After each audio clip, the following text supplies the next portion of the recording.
Jamaah yang dirahmati Allah, dalam sebuah hadis qudsi Allah Subhanahu wa taala berfirman melalui lisan Nabiullah Muhammad sallallahu alaihi wasallam, "Uhibbu thalatha wa hubbi li salasi asaddu." Aku mencintai tiga golongan manusia dan aku lebih mencintai tiga golongan lagi. Dalam kehidupan kita sehari-hari, siapapun manusia kalau dicintai pasti akan merasa bahagia. Seorang suami dicintai istrinya pasti bahagia. Orang tua dicintai anak-anaknya pasti bahagia. Sebaliknya, kalau dalam keluarga ada suami istri tidak saling mencintai, bahkan saling membenci, sudah pasti kehidupan rumah tangganya akan menderita, akan merana. Atau dalam bertetangga, kalau kita dibenci oleh tetangga, pasti hidup kita di rumah dan bertetangga juga tidak akan merasa nyaman. Tetapi kalau hanya dibenci oleh tetangga, bisa saja kita pindah tempat, pindah rumah, jarak 1 atau 2 tahun, kemudian balik lagi.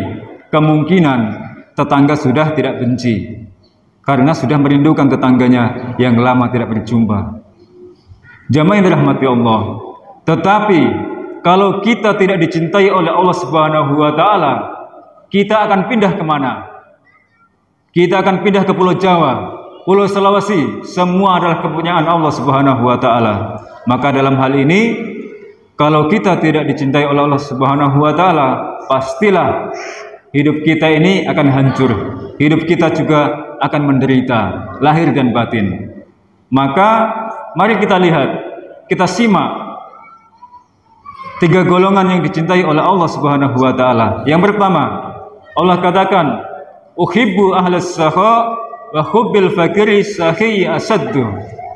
Aku mencintai orang kaya yang dermawan, yang murah hati, yang pemurah, dan aku lebih mencintai orang fakir yang pemurah. Jamaah yang dirahmati Allah, dalam kehidupan ini Allah memberikan kita kelebihan maupun kekurangan harta, tujuannya adalah agar ada yang saling memberi dan ada yang menerima.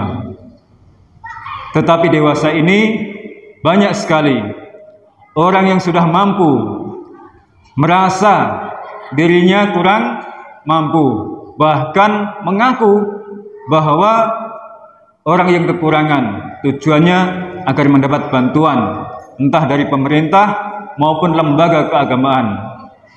Seperti pada bulan Ramadan misalkan, sering banyak orang kaya mengaku menjadi miskin agar mendapat bantuan dari Basnas atau PZ, sementara sebenarnya adalah orang yang mampu. Dalam hal ini tentu saja ukuran kekayaan bukan terletak pada banyaknya harta, tetapi terletak pada hati yang qanaah. Jamaah yang dirahmati Allah, lalu mengapa dalam hal ini Allah sangat mencintai orang fakir yang pemurah? Kalau kita bandingkan, mari kita lihat, sama-sama orang kaya menyumbang, memasukkan kotak amal 100.000, sementara si miskin juga sama, orang fakir memasukkan di kotak amal 100.000. Dalam pandangan kita tentu saja lebih mulia orang yang fakir ketimbang orang yang kaya. Karena kalau orang kaya 100.000 mungkin tidak ada artinya, tetapi bagi orang miskin atau orang fakir tentu saja 100.000 itu masih berpikir banyak. Bisa makan siang berapa kali, bisa untuk 2 atau 3 hari. Jamaah yang dirahmati Allah, maka sekali lagi Allah mencintai orang yang pemurah, entah dia orang kaya maupun orang miskin, tetapi dalam hal ini Allah lebih mencintai orang fakir yang dermawan. Jamaah yang dirahmati Allah, Lalu apakah kita tidak boleh kaya? Tentu saja boleh, selama kekayaannya tidak membuat dirinya sombong, tidak membuat pribadi kita menjadi orang yang takabur.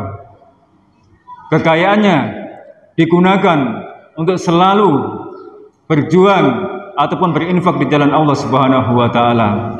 Istilahnya, dengan harta yang dia punya tidak merubah pribadinya menjadi orang yang takabur dan sombong. Jamaah yang dirahmati Allah. Yang kedua, Allah katakan, aku mencintai orang fakir yang rendah hati, dan aku lebih mencintai orang kaya yang tawadu atau rendah hati. Jamaah yang dirahmati Allah, adakah orang fakir, adakah orang miskin yang sombong? Tentu saja ada. Mereka yang tidak mau beribadah kepada Allah Subhanahu wa taala, sudahlah hidupnya miskin, serba kekurangan, tetapi tidak mau menyempatkan waktunya untuk beribadah kepada Allah Subhanahu wa taala. Maka dalam hal ini, marilah kita saling mengingatkan bahwasanya kesombongan hanyalah milik Allah Subhanahu wa taala. Sepantasnya kesombongan hanya boleh dimiliki oleh Allah Subhanahu wa taala. Berbeda halnya dengan manusia yang sombong. Setiap kita tidak akan menyukai atau tidak akan mencintai orang yang sombong. Lebih-lebih orang fakir yang sombong. Orang kaya saja yang sombong kita tidak suka, apalagi orang yang fakir. Jamaah yang dirahmati Allah, sifat sombong ini meniru sifatnya setan atau iblis yang dibenci oleh Allah Subhanahu wa taala. Saat iblis maupun setan disuruh sujud kepada Nabi Adam, dia menyatakan, ana khair minhu, aku lebih baik daripada dia. Maka Allah katakan kepada iblis, wahai iblis, keluar kamu dari surga. Tidak ada tempat di surga ini bagi orang yang sombong. Jamaah yang dirahmati Allah, dikisahkan, diriwayatkan bahwasanya iblis maupun setan ini sudah hidup ratusan juta tahun di surga. Tetapi karena sifat sombongnya ini, waktu disuruh sujud untuk penghormatan kepada Nabi Adam, dia menolak karena merasa dirinya lebih baik. Kemudian disuruh keluar dari surga. Sementara kita manusia, apa yang akan kita sombongkan?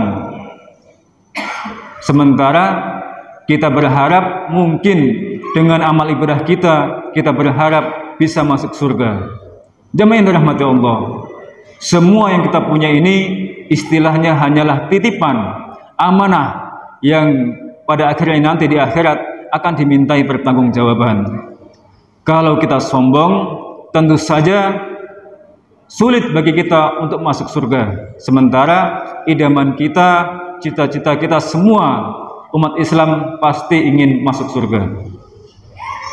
Jamaah yang dirahmati Allah, selanjutnya yang ketiga, Allah katakan, aku mencintai orang tua yang mau bertaubat, dan aku lebih mencintai anak muda yang mau bertobat dan istiqomah dalam ketaatan.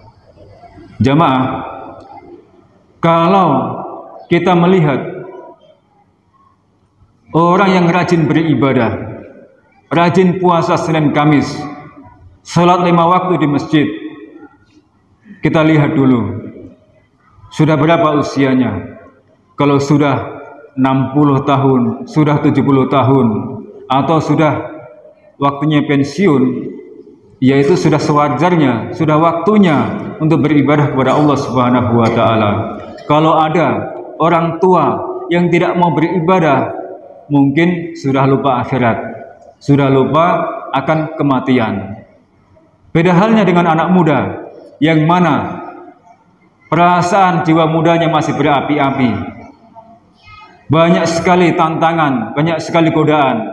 Tetapi bila mana mau bertobat dan istiqomah dalam ketaatan, maka Allah sangat mencintai. Jadi Allah itu mencintai semua manusia, entah tua maupun muda yang mau bertaubat. Tetapi dalam hal ini Allah lebih mencintai anak muda yang sudah mau bertobat. Dalam kehidupan kita sehari-hari, usia muda memang menjadi dambaan. Anak kecil ingin merasa dirinya sudah menjadi pemuda atau sudah menjadi orang dewasa. Orang tua sangat bahagia kalau dipuji awet muda.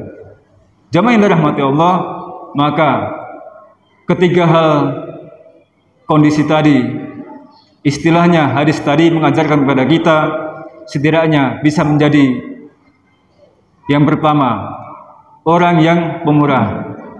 Yang kedua, menjadi orang yang rendah hati. Dan yang ketiga, menjadi orang yang bersegera bertaubat atas setiap kesalahan dan dosa yang kita perbuat. Barakallahu li wa lakum bil Qur'anil azim.